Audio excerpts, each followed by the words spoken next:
Turning our attention now to the ASX. Here's Matt Birney and Bulls and Bears with the latest public company views and interviews.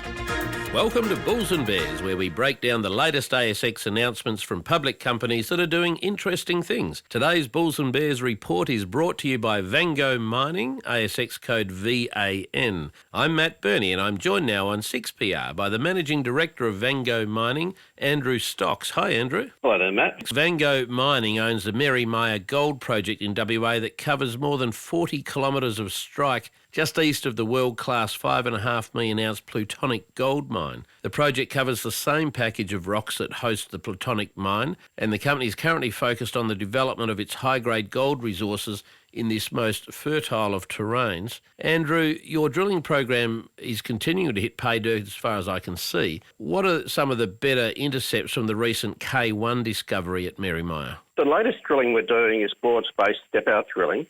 Nevertheless, we've got some really good results. 6 metres at 8.7, 4 metres at 3.12, smaller intersections, plenty of them between 6 and 12 grams a tonne. And the results are particularly exciting because it's showing us the potential to link two areas of a strike length of about 3 kilometres. I see the PHB mineral corridor that's along strike from the K1 discovery has also produced what looks to be some pretty stunning intercepts. Tell me about some of the better numbers from the PHB mineral corridor. Over the last couple of years, we've had 3 metres at 19 grams, 3 metres at 15 grams a tonne. We had a broad intersection of 15 metres at 6.5 grams a tonne.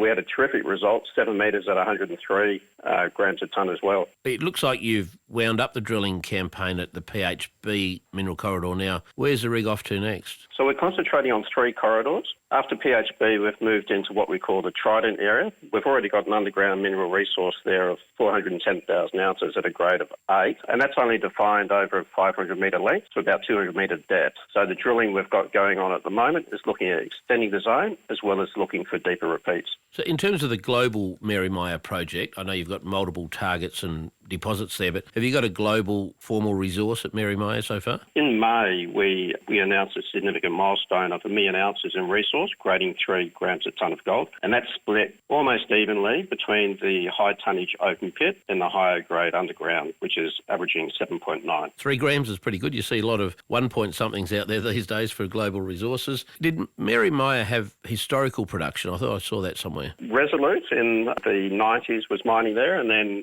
Barrett, which owned the adjacent plutonic gold mine, mined and treated the ore through plutonic. Andrew Stocks from Vango Mining, thanks very much for joining me on 6PR today. And just remember, Bulls and Bears is only here to give you information, not advice, which you should of course seek independently. I'm Matt Birney, thanks for listening to Bulls and Bears. For more public company CEO interviews, go to the Money page at 6pr.com.au and click the Public Companies tab.